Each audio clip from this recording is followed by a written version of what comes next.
Charlotte Dornelas, la jeune fille d'Alexandra Camille, a fini par succomber à ses blessures dans la nuit.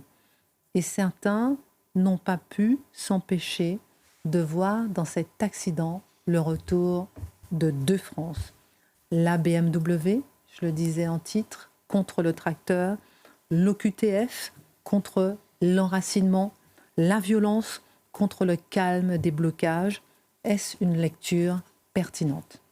En l'occurrence, il y a l'image qui nous est projetée par cet accident et puis ce qu'on apprend de ce qui s'est passé dans l'accident. Il s'agit d'abord, pour commencer, d'un accident. En effet, ce n'était pas forcément évident, les premières heures où on a appris la chose, qui a été provoquée. Alors, on l'a appris cet après-midi, le procureur a précisé qu'il y avait eu un premier contournement du dispositif de sécurité qui condamnait l'accès à la route nationale. Le chauffeur l'a reconnu lui-même en garde à vue.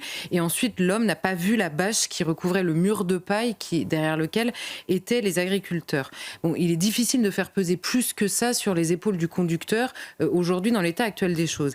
Il reste l'éternelle question de l'OQTF, parce que quand on apprend qu'il y a eu ça sur un blocage et qu'on voit au QTF, on se dit mais c'est pas possible. Enfin, je veux dire, ça devient quand même extrêmement récurrent.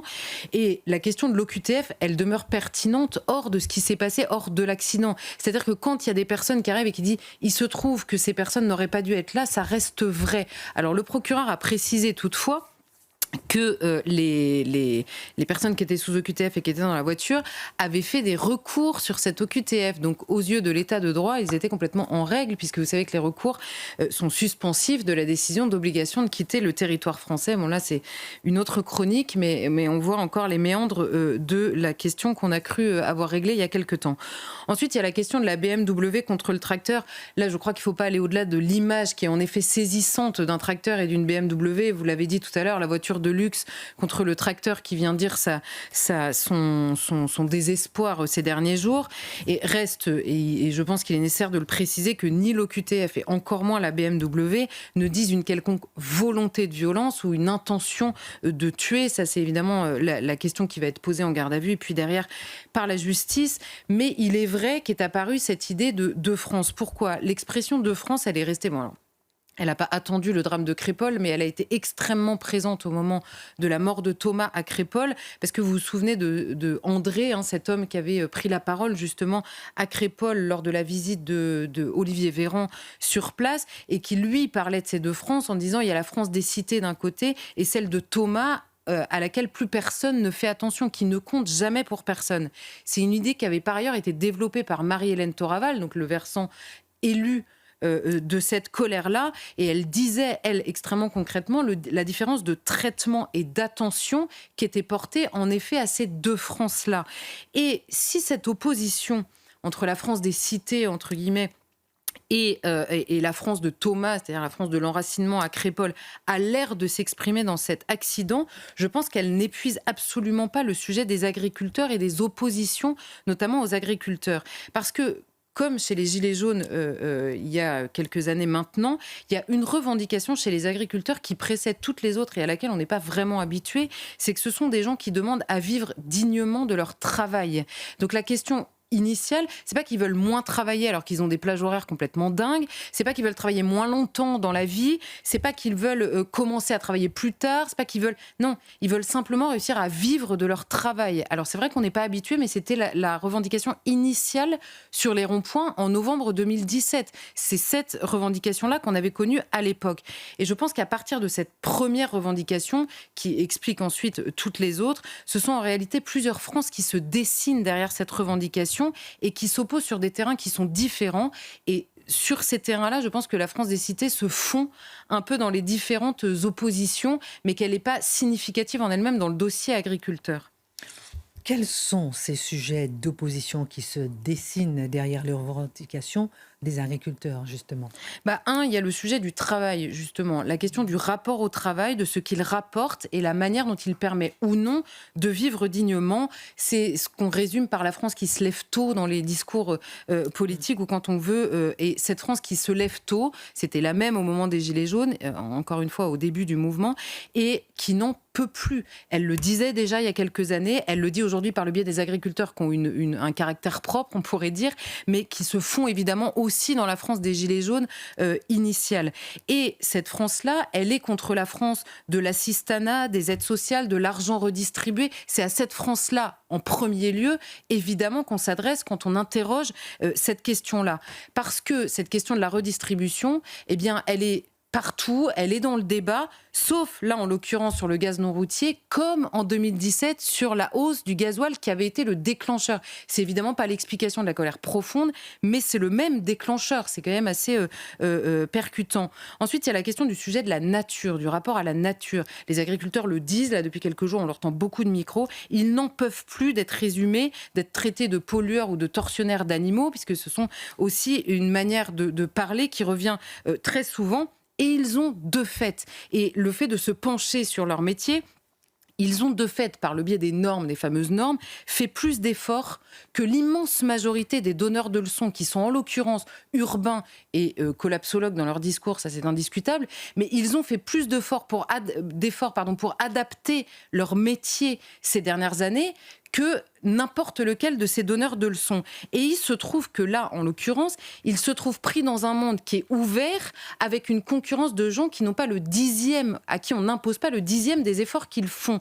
Donc là, c'est évidemment la France des agriculteurs contre la France d'une écologie coercitive qui ne tient pas compte de la réalité du monde, beaucoup plus même que de la leur, de la réalité du monde qui est ouvert, et d'ailleurs qu'ils plébiscitent également ouvert, et contre l'injonction écolo qui leur coûte très cher, qu'ils ont accepté pendant des années, quitte à s'endetter d'ailleurs dans des proportions complètement dingues, le tout pour finir par se faire doubler par des importations qui ne respectent pas ça. Et écoutez, dans leur discours, ils finissent par dire mais on ne peut même pas le reprocher au consommateur qui prend de plein fouet l'inflation dans la figure, qui ne peut pas assumer les prix que nous, on leur propose avec ce qu'on nous impose. Il y a ensuite la question du sujet de la culture. Les agriculteurs, c'est aussi la France. Les agriculteurs ne sont pas que agriculteurs, ils sont aussi français. Et ils sont les Français d'un seul drapeau, celui qui est celui de la France. Et c'était celui qu'on retrouvait sur les ronds-points des Gilets jaunes également. Ils sont les Français de quelque part, de l'enracinement, du lopin de terre et de leur environnement. À eux, on parle sans cesse de l'environnement. Eux, ils en ont un. Ils le connaissent et ils le cultivent. Donc, ils le connaissent mieux que personne. Mais c'est leur environnement, contrairement à ceux qui parlent de l'environnement. Leur planète, c'est leur village. Leur planète, c'est leur terre. C'est les terres qui sont autour d'eux et qu'ils cultivent. Et ensuite, alors évidemment, cette France-là, cette France-là, oui, elle est contre une France déracinée. Alors évidemment, quand on parle France déracinée, on peut revenir à notre question de l'accident et penser en premier lieu à l'étranger qui, par la force des choses, est souvent déraciné. Mais en l'occurrence, la France déracinée qui pèse le plus lourd sur les épaules des agriculteurs, c'est celle de ces élites européistes et mondialisées, ceux qui ont la vision de l'Europe qui est mondialisée et qui l'est plus encore en ce qui les concerne, qui est dans une incompréhension totale à la fois de leur monde et de leur métier. Et enfin, il y a la question du sujet idéologique, et là qui se résume assez simplement par ce qu'on entend ici et là ces derniers jours. Ils manifestent calmement. Ils sont victimes d'un drame épouvantable. Ils prennent la lumière après des années de souffrance en silence et de travail dans l'indifférence quasiment générale. Ils dénoncent ces derniers jours un plan social qu'ils dénoncent depuis des années, un plan social qui ne dit pas son nom, qui est à petit feu, qui est invisible et qui n'a pas ému beaucoup plus largement qu'au-delà de leur cercle à eux. Et cela se dresse contre la France idéologue qui se méfie de ses agriculteurs plus qu'elle ne se souvient de sa défense des travailleurs. On parle des travailleurs et quand là arrivent des travailleurs, alors genre on peut leur reprocher beaucoup de choses mais pas le fait de ne pas être des travailleurs, et ben cette France-là oublie, elle se méfie. Son premier réflexe est de se méfier. Et par ailleurs, cette France idéologue contre laquelle s'opposent les agriculteurs, c'est cette France qui par ailleurs prend le parti de toutes les France précédentes, de tout ce qui accable précisément les agriculteurs. Et c'est finalement, je pense, cette France-là qui est la plus hostile à l'égard des agriculteurs sur le long terme. Pas ces derniers jours, mais sur le long terme. Mais pourquoi est-ce contre elle que les agriculteurs retournent leur colère, l'expriment et tentent de lui exprimer son mécontentement? Je pense que derrière des revendications extrêmement concrètes des agriculteurs, il y a, vous savez, tous ces gens qui vous disent on n'en peut plus, on est au bout du rouleau, on n'a plus rien à perdre. C'est évidemment, une revendication qui est beaucoup plus existentielle qu'une simple liste de prix du gasoil ou de la dernière norme à supprimer. Eh bien, il s'adresse à cette France d'en haut, et là encore le parallèle avec les Gilets jaunes est stupéfiant, c'est-à-dire il s'adresse à cette France qui choisit ou qui bannit les combats jugés légitimes, qui bannit ou qui choisit les combats qui sont jugés justes et qui les excuse ou non dans les moyens d'action pour mener ces combats. Ces jours-ci, le monde politique défend les paysans de manière unanime. On a d'un côté à l'autre de l'échiquier politique, tout le monde défend les paysans. Mais par quel miracle est-ce que leur monde a été fracassé pendant toutes les années qui ont précédé ? Qui est responsable de cette question ? Je ne cherche pas un nom en particulier. C'est-à-dire par quel choix politique ou par quel non-choix politique ou par quel abandon politique leur monde a-t-il été fracassé ? Et c'est évidemment, là encore une fois, sur ce terrain que le parallèle est signifiant. Sur la violence. Là encore une fois, le discours est incroyable. On commence par lier... Alors, on dit oui, bien sûr, les agriculteurs, on comprend. Mais on commence par lier leur contestation de force au Rassemblement national. Vous avez tous entendu depuis 3 jours que Jordan Bardella récupère les agriculteurs. Tous les partis politiques ont soutenu les agriculteurs. La plupart des partis politiques se sont rendus à la rencontre des agriculteurs, mais il y a Jordan Bardella qui récupère le mouvement. Alors bon, il y a la question de Jordan Bardella qui sait se défendre et dont c'est le métier, et il y a la question des agriculteurs qui sont, par ce biais, liés de force au Rassemblement national. On sait pertinemment à quoi ça sert. Ça sert à prendre ses distances quand même un peu à l'avance. On les soutient, mais quand même, ils sont proches du Rassemblement national. On s'en souviendra le moment où il faudra les lâcher. Ensuite, on leur reproche à mi-mot depuis hier de poursuivre la mobilisation, d'ailleurs pas forcément à mi-mot sur certaines antennes, de poursuivre la mobilisation malgré les 2 morts. Puis, sans passer par la case écoute réelle de la détresse de ces paysans, on s'inquiète déjà de la potentielle radicalisation à venir. C'est déjà dans les têtes. Mais et si ça se radicalisait ? Alors je note que ce sont les mêmes qui font ce discours-là et qui cherchaient par tous les moyens à comprendre la violence, d'abord désinhibée et instantanément radicalisée après la mort de Naël cet été. Ce sont les mêmes aussi qui trouvent 1000 raisons à des militants qui se disent écolos, qui détruisent des bassines, qui détruisent des tracteurs, parce qu'on a beaucoup parlé des bassines, mais ils attaquent les tracteurs, les exploitations très directement et les agriculteurs parfois extrêmement directement. Soit on leur trouve des excuses ou des raisons de s'attaquer à eux, soit on invisibilise totalement leur violence. Les mêmes encore qui s'extasient devant les blocages pourvu qu'ils soient dans les universités, parce que là, évidemment, on comprend, c'est extrêmement fort. Et là, on prend ses distances immédiatement. C'est incompréhensible, d'autant que c'est des agriculteurs qui voient, comme tous les autres Français, parce qu'encore une fois, ils sont Français, grandir partout dans la société un sentiment d'impunité quand eux se font rattraper, quand ils déplacent la virgule dans leur formulaire. Souvenez-vous, au moment des Gilets jaunes, on parlait beaucoup du formulaire CERFA sur les ronds-points. Et ben, les formulaires CERFA, là, cette fois-ci, c'est les formulaires pour obtenir les aides. Ensuite, il y a la question du travail, évidemment. Ce sont les mêmes aussi qui attaquent lorsqu'on parle de fraude sociale. Vous le savez mieux que personne. Oui. Quand on parle de redistribution, quand on interroge cette redistribution ou quand certains politiques utilisent le mot assistanat, mais quand arrive un agriculteur qui travaille du matin au soir, là, on se méfie. On prend ses distances, on se dit attention, il faut y aller calmement. Comment peuvent-ils le comprendre ?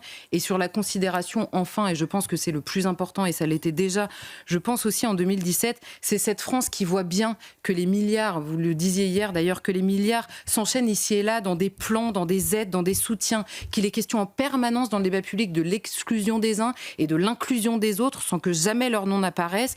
Ensuite, c'est la question des services publics dans les quartiers. On parle en permanence. Oui, ce sont des quartiers qui se révoltent parce qu'il n'y a pas assez de services publics, des classes qui sont divisées, des classes scolaires qui sont divisées dans les zones d'éducation prioritaire et qui, eux, voient leur école, leur hôpital et tous les services publics s'éloigner petit à petit de là où ils habitent, de là où ils travaillent, quand en plus on leur reproche de ne pas être assez mobiles et qu'on taxe le gasoil qui est nécessaire non seulement pour travailler, mais tout simplement pour vivre.